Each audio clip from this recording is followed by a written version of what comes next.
வணக்கம்.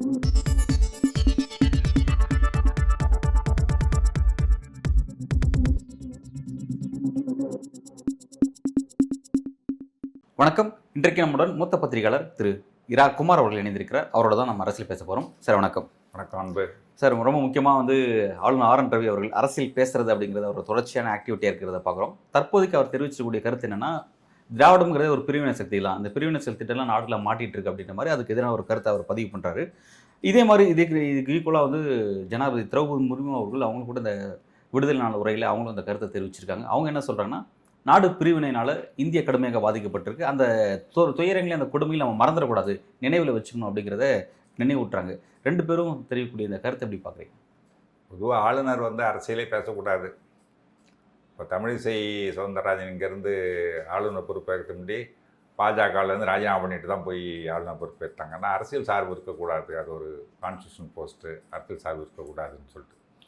ஆனால் அவர் அரசியல் பேசிகிட்டு இருந்தாங்க. அவங்களால அரசியல்வாதியாக இருந்தவங்க, இவர் ஒரு அதிகாரியாக இருந்தவர் இங்கே உட்காந்துக்கிட்டு ஆர்எஸ்எஸோடைய பிரச்சாரகர் மாதிரி ஆரம்பத்துலேருந்து பேசிகிட்டு இருக்காரு. அதுக்கு முன்னாடி எனக்கு ஒரு சந்தேகம் என்னென்னா, இவர் சட்டப்படியான ஆளுநராக இருக்காரா இல்லை ஒட்டிக்கிட்டு இருக்காரான்னு. பதவிக்காலம் முடிஞ்சு போச்சு, இப்போ திரும்ப அவருக்கு நீட்டிப்பு கொடுத்துட்டாங்களா இல்லையா, அது நாட்டு மக்களுக்கு தெரியணும்ல. நம்மளுடைய ஆளுநர் சட்டப்படி தான் உட்காந்துருக்கிறாரா இல்லை ஒட்டிக்கிட்டு உட்காந்துருக்காரா பதவிக்காலம் முடிஞ்ச பிறகு அஃபிஷியலாக அறிவிக்கல, பதவிக்காலம் அறிவிக்கல. அப்போ ஒரு பதவிக்காலம் முடிஞ்சிச்சுன்னா போகணும்ல, ஒட்டிகிட்டு உட்காந்துருந்தாருன்னா எப்படி? அது ஏன் சார் அரசியல் அரங்கில் அந்த கேள்விகள் எதிர்கொள்ளவே மாட்டேங்கிறாங்க? அந்த கேள்வி யாரும் கேட்கல, என்னன்னு தெரியல. ஆனால் அது அறிவிக்கணும்ல, நம்ம மக்களுக்கு தெரியணுமா வேண்டாமா? இவர் ஆளுநர், இவர் தான் தொடர்ந்து இருக்க போகிறாரு இல்லை ஏதாவது ஒன்று தெரியணும்ல. அது பாடு பதவிக்காலம் முடிச்சுட்டு உட்காந்துட்டு இருக்காருன்னு சொன்னால் எப்படி? அது போகட்டும். இவர் நேற்றுக்கு இந்த சுதந்திர தினத்தை ஒட்டி பேசும்போது பிரிவினை சக்திகளிடம் நாடு மாட்டிக்கொண்டிருக்குதுன்றாரு. பிஜேபி மேலே இவருக்கு என்ன கோபம்? ஒருவேளை எக்ஸ்டென்ஷன் கொடுக்கலையா, கொடுக்காமல் இருக்கிறதுனால கோபமா என்னன்னு தெரியலையே. நாடுங்கிறது என்ன அவங்கள பொறுத்த வரைக்கும்? அவளை பொறுத்த வரைக்கும் இந்தியா தானே நாடு, ஒரு மாநிலத்தை சொல்ல மாட்டாங்க. அப்போ பிரிவினை சக்திகள் தானே இன்றைக்கி ஆண்டுக்கிட்டு இருக்குது. அப்போ நாட்டை ஆள்றது யார்? அவங்ககிட்ட தானே இருக்குது நாடு, பிஜேபி கிட்ட. அப்போ பிஜேபி ஒரு பிரிவினை சக்தி, அதுக்கிட்ட நாடு மாட்டிகிட்டு இருக்குன்னு சொல்கிறாரோ என்னமோ தெரியல. அது அவர் அப்படி சொல்கிறார். அவர் தெரிய குறிப்பிட்றாரு, திராவிடம் போன்ற பிரிவினை சக்திகள் அப்படின்னு குறிப்பிட்றாரு. திராவிடம் பிரிவினை சக்தின்னு எவன் சொன்னான்? அவர் சொல்கிறாரு. அவருக்கு திராவிடமே இல்லைம்பாரு, திராவிடம்னு ஒன்றே இல்லைம்பாரு. அப்புறம் கேட்டால் திராவிடம் பிரிவினை சக்திம்பாரு. திராவிடம் 50 ஆண்டுகளாக நாட்டு மக்களை ஏமாத்திடுச்சும்பாரு. அவர் ஆர்எஸ்எஸ் ரவி அப்படி தான் பேசுவார். பிரிவினை தனிநாடு கேட்டது உண்மை, யாரும் இல்லைன்னு சொல்லலை. அண்ணா தனிநாடு வேணும்னு கேட்டார். அப்புறம் சீன போர் வந்த பொழுது பிரிவினை தனிநாடு கோரிக்கை கைவிட்டார். அப்போ கூட சில மாணவர்கள்லாம் ரொம்ப வெகுண்டிருந்து போய் அண்ணாகிட்ட போய் இப்படி கைவிட்டீங்களே அப்படின்னு கேட்டப்ப அவர் சொன்னார், தம்பி வீடு இருந்தால் தான் ஓடு மாற்ற முடியும், வீடே இல்லைனா ஓடு எங்கே மாற்றுறது? இந்தியான்னு ஒன்று இருந்தால் தான் அதுக்குள்ளே இருந்துக்கிட்டு நம்ம தனிநாடு கேட்கலாம். இந்தியாவுக்கே விடுதலை ஒன்று சீனாக்காரன்ட்ட கேட்குற நிலைமை ஆகி போட்டுதுன்னா யார்கிட்ட போய் கேட்க முடியும் நம்ம? அதனால் இப்போதைக்கு அதை நாங்கள் தனிநாடு கோரிக்கை கைவிட்டாச்சின்னு சொல்லிட்டு விளக்கம் கொடுத்தார். அதுக்கப்புறம் மாணவர்கள் அமைதியாக போனாங்க. அப்போவே என்ன சொன்னார், தனிநாடு கோரிக்கை நாங்கள் கைவிட்டாலும் அதற்கான காரணங்கள் உயிரோடு இருக்கின்றன. இன்னைக்கு வரைக்கும் அதுதான் இருக்குது, இன்னைக்கு உயிரோடு இருக்குது. திமுக பேசினா. ஆனால் பிரிவினைவாதம் என்றைக்கும் பேசினதில்லை. அதாவது 1971 பாகிஸ்தான் போர் நடந்தப்போ போர் நிதி கேட்டு இந்த அம்மா இந்திரா காந்தி அம்மையார் பிரதமராக இருந்தவங்க ஒரு போர் நிதி வசூலித்து கொடுங்கன்னு சொல்லி கேட்டிருந்தாங்க கோரிக்கை. எந்த மாநிலமும் கொடுக்காத அளவுக்கு அப்போவே 7 கோடி ரூபாய் வசூலித்து கொடுத்து தமிழ்நாடு திமுக ஆட்சியில் இருந்துச்சு. கலைஞர் தான் முதல்வராக இருந்தார். நமக்கு என்னான்ட்டு இருந்தில்லையே நாட்டுப்பற்றுன்னு அவனுக்கு மொத்தமாக அந்த ஆர்எஸ்எஸ் பாஜக கும்பல் கொத்தகை எடுத்துக்கிட்ட மாதிரி பேசிகிட்டு இருக்காங்க. நாட்டுப்பற்றில் தமிழ்நாடு என்றைக்கும் சளைத்ததில்லை. ஆனால் எங்கள் உரிமையை கேட்போம். தமிழ்நாட்டு மாநில உரிமைகளை கொடுன்னு கேட்டால் உடனே பிரிவினைன்னு சொல்லுறது. நீ சொல்கிற உனக்கு அடிமையாக இருந்தால் பிரிவினை இல்லை, உன்னை எழுத்து கேள்வி கேட்டால் பிரிவினையா? ஏன்னா நான் வரி கொடுக்குறேன், எனக்கு பணம் கொடுத்த என்னன்னு கேட்டால் உடனே பிரிவினை, ஆன்டி நேஷ்னல்னு சொல்லுவாங்க. அந்த ஃப்ராடு பசங்க வாயத்தரண்டா பொய்யாவும் சொல்லிட்டு பொய் பிரச்சாரம் பண்ணுறது தான் வேலை. அந்த இதில் ஆளுநரும் சேர்ந்துக்கிட்டாரு. அவன் என்ன பண்ண, ஆளுநர் தொடர்ச்சியாக தான் பேசிகிட்டு இருக்காரு. இப்போ ஜனாதிபதி திரௌபதி முர்மு அவர்கள் அவங்க ஏன் இந்த கருத்தை பேசுகிறாங்க? அவங்க அதை விட ஒரு ஹையர் அத்தாரிட்டி பொறுப்பில் இருக்காங்க. அதுதான், அதாவது பழசை வந்து விரும்பத்தகாத சம்பவங்கள், மனதுக்கு வருத்தப்படக்கூடிய சம்பவங்கள் நாடு பிரிவினையின் போது நடந்துச்சு. 2 தரப்புலையும் கொல்லப்பட்டார்கள், பெரிய ஒரு வருத்தமானது. அதெல்லாம் திரும்ப திரும்ப நினைவுபடுத்தவே கூடாது. ஆனால் மோடி அதை நினைவுபடுத்தி பேசுகிறாரு. ஏன்னா வந்து அப்போ தான் இந்து முஸ்லீம் கூட விரோதத்தை அப்படியே லைவாக வச்சுருக்கணும்னு ஆசைப்பட்றாங்க. அதெல்லாத்தையும் மறந்தாச்சு. மறந்துட்டு மக்கள் ஒத்துமையாக இருக்காங்க. ஆனால் அந்த மத மோதலை உண்டு பண்ணணும், மக்கள்கிட்ட அந்த வெறுப்பை விதைக்கணுங்கிறதுக்காக அதை நினைவுபடுத்தி மோடி போனதோடு பேசினார். இப்போ அதே தான் இந்த அம்மாவும் பேசுகிறாங்கன்னு சொன்னால் வருத்தப்படுறத வேறு என்ன பண்ண முடியும்? அந்த உயர்ந்த பதவி, நாட்டின் முதல் குடிமகள் இருந்துக்கிட்டு அவங்க வந்து பழசெல்லாம் மறந்துடக்கூடாதுன்னு சொல்கிறாங்கன்னா, அவங்க வேணால் மறக்காமல் வச்சுக்கிட்டோம், நாட்டு மக்கள் எதுக்கு மறந்துடக்கூடாதுன்னு சொல்லிட்டீங்க? நாங்கள்லாம் மறந்துட்டு ஒத்துமையாக இருக்கிறோம். இப்போ போய் அதெல்லாம் நினைக்க வேண்டிய அவசியமே இல்லை. இப்போ நினைக்க வேண்டியது என்ன அவசியம் இருக்குது? சரி சார், இப்போ இதை வந்து வெளிப்படையாக வந்து அரசியல் அரங்கில் தங்களோட கருத்துக்களை தெரிவிக்கிறாங்க. இருவேறு சமமாக மக்களை பிரிக்கணும்னு நினைக்கிற ஒரு அரசியல் அவங்க விரும்புகிறாங்க, அதை தெரியப்படுத்துகிறாங்க. அப்படின்னா என்ன கெயின் அவங்களுக்கு கிடைக்குது இதன் மூலமாக? அரசியல் என்ன நினைக்கிறாங்க? பெரும்பான்மை இந்துக்கள் வாக்களித்தால் போதும், 80க்கும் 20க்கும் நடக்கின்ற போர்னு சொல்கிறாங்க. 80 என்ன? பெரும்பான்மை இந்துக்கள் 80%, 20 சிறுபான்மையினர். ஜனநாயகம்ன்றது என்ன தெரியுங்களா? ஜனநாயகம் என்பது மக்களாட்சி என்பது not to dominate the minorities. மைனாரிட்டிகளை ஆள்வதல்ல, அவர்களை பாதுகாப்பது, டு ப்ரொடெக்ட் த மைனாரிட்டிஸ். அதுதான் ஜனநாயகம். மெஜாரிட்டியாக பெரும்பான்மை மக்கள் சிறுபான்மை மக்களை பாதுகாக்கணும், அவங்கள வந்து அடக்கி ஆள்வதல்ல மக்களாட்சிங்கிறது. அதை புரிஞ்சிக்காமல் 80% வாக்கு கொடுத்தா வாக்கு அளித்தா போதும், அந்த மாதிரியான பிரிவினை, அதுக்கெல்லாம் தான் போன தேர்தலில் அடி கொடுத்தாங்க. இப்போ நான் அதான் கேட்க வந்தேன். இப்போ பிரிவினைவாதம் வந்து அவங்களுக்கு ஏதோ வகையில் அரசியலில் கை கொடுக்குது அப்படிங்கிறத அதை பயன்படுத்துகிறாங்க அப்படின்னு பார்த்தா, லாஸ்ட்டாக அந்த லோக்சபா எலெக்ஷனில் ஒரு பெரிய தோல்வி அவங்க தள்ளுனாங்க, மெஜாரிட்டி இழந்தாங்க.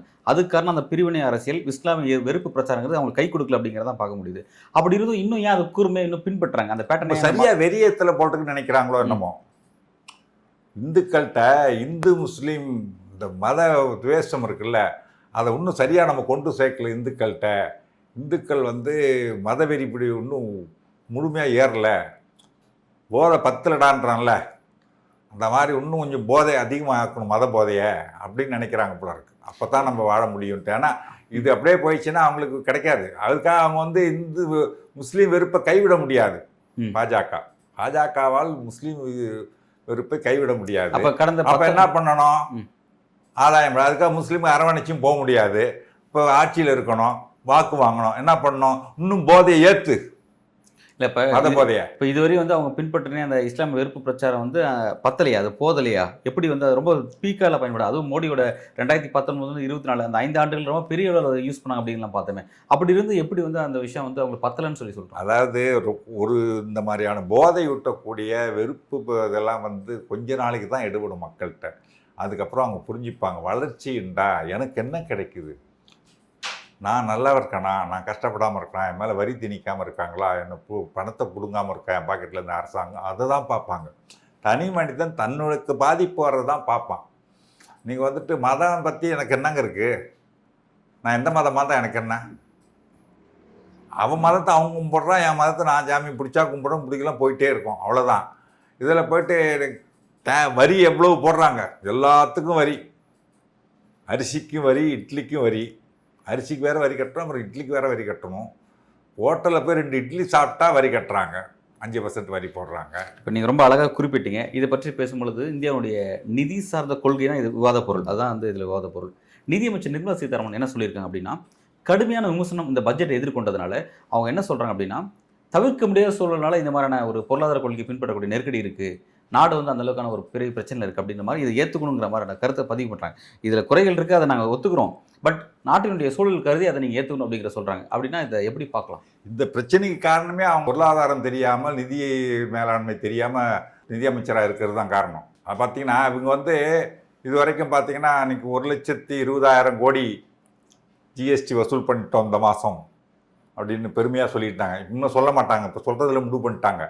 ஏன்னா மக்கள்கிட்ட எவ்வளோ பணத்தை பிடுங்குறாங்கன்றது தெரிஞ்சு போயிடுச்சு. இத்தனை லட்சம் கோடி நம்மள்ட்ட இருந்து பிடுங்குறாங்கடா மக்கள் புரிய யோசிக்க ஆரம்பிச்சிட்டாங்க. அதனால தான் இப்போ இனிமேல் சொல்ல மாட்டாங்க. போன தேர்தலில் விழுந்தாடி சொல்லக்கூடாதுன்னு முடிவு எடுத்திருக்காங்க. அதாவது மக்கள்கிட்ட இருந்து பணத்தை பறித்து அது எல்லாம் பொருளாதாரம், அரசாங்கத்தை நல்ல பொருளாதார நிலைமை, நிதி நிலைமை சரியாக இருக்குது அப்படின்றது மக்கள்கிட்ட இருந்து பணத்தை பறித்து நிதிநிலை சரியாக இருக்குன்றது இல்லை. வளர்ச்சி இருக்கணும், ஜிடிபி அதிகரிக்கணும், வளர்ச்சி அதிகரிக்கணும். வளர்ச்சி அதிகரிக்கின்ற போது வேலைவாய்ப்பு பெருகும், மக்கள்கிட்ட பணம் நிறையா இருக்கும், அவங்க நிறைய பொருட்கள் வாங்குவாங்க, நிறைய செலவழிப்பாங்க, அதன் மூலம் வரி அதிகரிக்கணும். நீங்கள் வந்துட்டு அவன்கிட்ட இருக்கிற சம்பாதிக்கிற காசில் பாதியை வரியாக பிடுங்கிக்கிட்டு அதை போய் நாங்கள் நிதிநிலை நல்லா இருக்குது அரசாங்கம் அப்படின்னு சொன்னால், ஒரு உதாரணம் சொல்கிறேன் கேளுங்க. ஒரு கார் வாங்கினீங்கன்னா ஒரு 20-30,000 ரோட் டேக்ஸ்னு போட்டு வாங்கிடுறாங்க, சாலை வரின்னு இல்லையா? நம்ம கார் வாங்கலாம், அதனால அதமாக சொல்கிறேன், ஒரு 20-30,000 வாங்குறாங்க. அதன் பிறகு பெட்ரோல் வாங்கினா 1 லிட்டர் பெட்ரோலுக்கு 5 ரூபா செஸ்ஸு போடுறாங்க. ரோடு செஸ்ஸுன்னு ரோடு போடுறதுக்காக மட்டுமே போட்டு ஒரு லிட்டர் பெட்ரோலுக்கு 5 ரூபா வாங்குறாங்க. ரோட்டில் போனீங்கன்னா டோல் கட்ட சொல்கிறோம். அப்புறம் எதுக்குயா நாங்கள் ரோட் டேக்ஸ் கட்டுறோம், செஸ்ஸு எதுக்கு கொடுக்குறோம் பெட்ரோல் வாங்கும்போது சொல்லுங்கள்? நீங்கள் ஒரு 10 லட்ச ரூபாய்க்கு மேலே நீங்கள் சம்பாதிச்சிங்கன்னா 30% வருமான வரி கட்டிடுறீங்க இல்லையா? அதுக்கப்புறம் சராசரியாக ஒரு 18% ஜிஎஸ்டி கட்டுறீங்க வாங்குகிற பொருட்கள். ஆக 48% உங்கள் வருமானத்தில் நீங்கள் கஷ்டப்பட்டு சம்பாதிக்கிற காசில் பாதி அரசுக்கு போயிடுது. நிறைய கட்டிடுறீங்களா? உங்களுக்கு இந்த அரசு என்ன கொடுக்குது சொல்லுங்கள்? ஒன்றிய அரசு என்ன கொடுக்குறோம்? ரோட்டில் போனால் டேக்ஸ் கட்டுங்கிற, சுடுகாட்டுக்கு போனால் டேக்ஸ் கட்டுங்கிற, ஹாஸ்பிட்டலில் போய் படுத்தா அதுக்கு டேக்ஸ் கட்டுங்கிற, எல்லாத்துக்கும் வரி வரி வரின்னு போட்டுக்கிட்டே இருந்தா. ஆனால் இந்த ஜிஎஸ்டி நள்ளிரவில் சட்டம் ஏற்றினாங்க பாருங்கள், ரொம்ப பொருத்தம். சார், இப்போ நீங்கள் எல்லாம் இவ்வளோ விமர்சனம் சொல்கிறீங்க, பட் இது இவ்வளோ விமர்சனமே தேர்தல் அவங்களுக்கு எங்கேயுமே எதிரொலிக்கலையே. இது தொடர்ச்சி மோடி வந்து ஆட்சி அமைக்கக்கூடிய சூழலில் தான் இந்திய அரசியல் பார்க்க முடியுது. பெரும்பான்மை இருந்தாலும் அவரை தான் ஆட்சி அமைக்க. அதாவது எதிர்கட்சிகள் வந்து ஸ்ட்ராங்காக இல்லாததுனால அவங்க வந்துட்டாங்க, அவ்வளோதான். புரியுதுங்களா? அதனால் மோடி செய்கிறதெல்லாம் மக்கள் ஏற்றுக்கிட்டாங்கன்னு அர்த்தம். பாஜகவுக்கு இப்போ ஆளக்கூடிய அதிகாரம் மக்கள் கொடுத்தாங்களா? இல்லை, கூட்டணியாக தானே. பட் எதிரணியில் இருக்க அவ்வளோ கட்சிகளும் சேர்ந்து 230 சீட்ஸ் தான் பெற்றிருக்காங்க. பட் மோடி தனிப்பட்ட முறையில் 240 பெற்றிருக்காரு. அதாவது பெரிய விஷயம். அவங்க வந்து இந்த மதவெறியை தூண்டி விட்டு இந்த மாதிரியான விஷயங்கள்லாம் செஞ்சு அதிலே இன்னும் வந்து தேர்தலில் இன்னும் என்னென்ன கோல்மால் நடந்திருக்குன்னு தெரியலையே. ஒரு நாளைக்கு ஒரு கதை வருது, இத்தனை 1000 வாக்குகள் வித்தியாசம், இப்போ வாக்கு பதிவானதை விட எண்ணிக்கையில் அதிகமாக வருதுன்றாங்க. அங்கங்கே ஒரு கதை வந்துட்டுருக்கு. இதெல்லாம் யார் கேட்குறது? யாராவது ஒரு விசாரணை கமிஷன் வச்சு எல்லாத்தையும் ஆராய்ஞ்சு பார்த்தா இவங்க என்னென்ன கோல்மால் பண்ணி வந்தாங்கன்றது தெரியும். பட் இப்போ அதை பற்றிலாம் வந்து இப்போ பொதுத்தளத்தில் இருக்கக்கூடிய ஒரு பத்திரிகையாளரோ ஜெர்னலிஸ்ட் இந்த பிளாட்ஃபார்மில் இருக்கிறவங்க டிஸ்கஸ் பண்ணுறாங்க. இந்த தேர்தலால் அரசியல் ஆதாயத்தை இழக்கக்கூடிய மற்ற கட்சியிலையும் அதை பற்றி பேச மாட்டேங்கிறாங்க. தேர்தல் நடக்கக்கூடிய குளறுபடிகள் பற்றி தெரியல. அது ஒன்றும் பேசி ஆக போகிறதில்லன்னு பேசாமல் விட்டாங்களோ அது மாதிரி தெரியல. அது எப்படி சார் ஒரு சரியான ஜனநாயகமாக இருக்கும்? பேசி என்ன இப்போ பேசுனா உடனே ஒரு விசாரணை ஆணையம் அமைச்சிட போகிறாரு மோடி? அதெல்லாம் ஒன்றும் பண்ண கிடையாதுல. இல்லை, அவரை பண்ணி வைக்கிறதுன்னு, அதாவது அவர் எதிரில் ஸ்கோர் பண்ணிகிட்டே இருக்கிறாரு. அவரை தடுக்கிறது எலெக்ஷன் மூலமாக தான் முடியும். அந்த எலெக்ஷன்லையுமே சில குளறுபடிகள் நடக்குது, கோல்மால் நடக்குது, நம்மளால் வெற்றி பெற முடியாமல் போகும்போது அப்போ அவர் எங்கே தான் வீழ்த்துறது? இப்போ அந்த தேர்தல் முடிவு தான் வீழ்த்த முடியும். அப்போ அது சரி நடத்தக்கூடிய ஷூரிட்டிஸ் இவங்க தானே கையில் எடுத்தாகணும். எதிர்கட்சி தான் எடுக்கணும். எதிர்கட்சிகள் அந்த வேகமாக ஒன்றும் சேரலைங்க போகிற எனக்கு. ஒன்று சேர்ந்ததே பார்த்தீங்கன்னா இந்தியா கூட்டணி ஆரம்பத்தில் வந்து ஒரு 2-3 கூட்டம் வரைக்கும் நல்லா வேகமாக போனாங்க. அதுக்கப்புறம் ஒரு கூட்டம் கூட நடக்கவே இல்லையே. மும்பை கூட்டம் நடந்துச்சு, அதுக்கப்புறம் இதில் ஒரு பொதுக்கூட்டம் நடத்ததாக இருந்தாங்க மத்திய பிரதேசில். அதில் கமல்நாத் வந்து வேண்டான்னு சொல்லிவிட்டார், அதோடு நின்று போச்சுல எல்லாமோ. அதுக்காக நம்ம ஆரம்பித்த வேகத்தில் வந்து அந்த இந்தியா கூட்டணி முழு மூச்சாக போகலை. எல்லாரும் சேர்ந்து ஒரு இந்தியா கூட்டணிக்குன்னு ஒரு தேர்தல் அறிக்கை வெளியிட்டிருக்கணும். அந்தளவுக்கு ஒற்றுமையாக இருந்து பண்ணியிருந்தாங்கன்னா பரவாயில்ல. அது வந்து ஏதோ வந்து நாங்கள் பிரிஞ்சிட்டோம், இந்தியா கூட்டணி இல்லைன்னு இல்லாமல் ஓரளவுக்கு இருந்துகிட்டு இருந்ததோடைய பெரும்பான்மை ஃபுல் ஸ்ட்ரென்த்தில் அவங்க வந்து இறங்கி ஆரம்பத்தில் எடுத்த வேகம் குறைஞ்சி போச்சு. இப்போ இந்த ஆஃப்டர் த எலெக்ஷனுக்கு பிறகும் அப்படி தான் இருக்காங்களே எதிர்கட்சிகள், அவங்ககிட்ட இன்னும் அந்த ஒற்றுமை இல்லையா? ஆமாம், ஒற்றுமை இல்லைன்னு சொல்ல முடியாது. ஆனால் ரொம்ப ஸ்ட்ராங்காக வந்து செயல்படணும்.